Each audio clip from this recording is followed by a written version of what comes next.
Hi guys, parang may amoy bulok.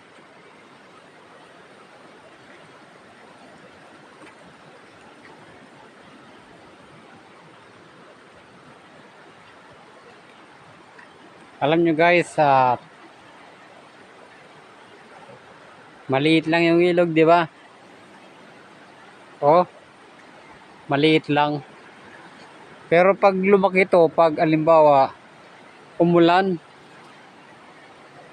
umulan to mga guys, mga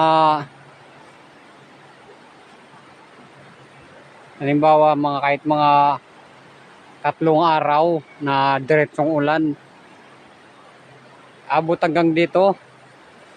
Dito abot hanggang dito sa taas yung ilog, yung tubig. Pag lumaki yung tubig dito. At walang kakayang tatawid. Kaya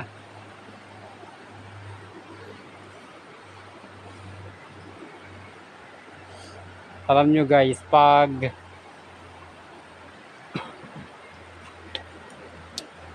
lumaki yung ilog na ito,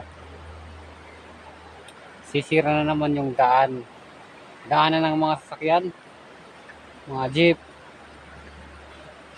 ay di bali yung motor, kasi nandun naman sa baba yung motor para pag kailangan pwede naman pumunta sa bayan. Yung truck lang o jeep ang hindi nakakaalis kapag baha dito sa lugar namin. Ito nga pala, kita nyo yan guys, yung pader na yon, yan kami naligo dati nung nag-aaral pa ako sa elementary.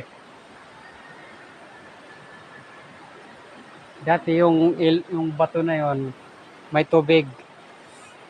Doon kami na nagliligo at masaya kami nung bata kami. At ngayon, malaki na ako. Meron na rin akong dinadalang nararamdaman. Kaya dito muna tayo sa probinsya, sa Sapa. Sitio Sapa. Stay muna tayo dito. Kasi 7 years ako sa trabaho. Bakery yung trabaho. Kaya kanya muna tayo.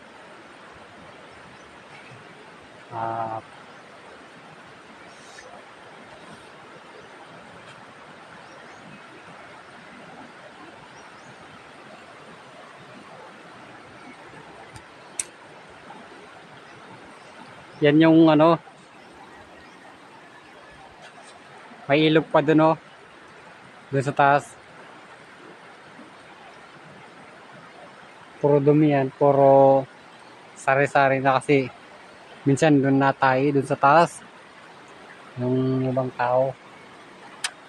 Ganun na dito yung CR namin dito, kung saan ka walang tao dito sa gubatan, dun ka natatay kasi wala kaming CR, wala kaming CR dito.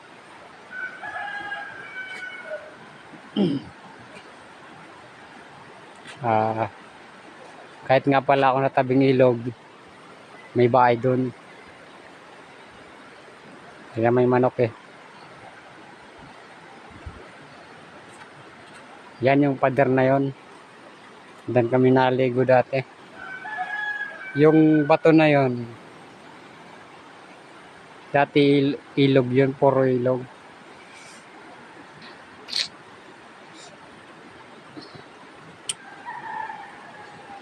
Eto.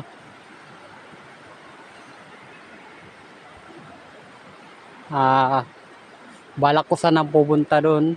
Kaya maya tayo pupunta doon sa doon sa malayo.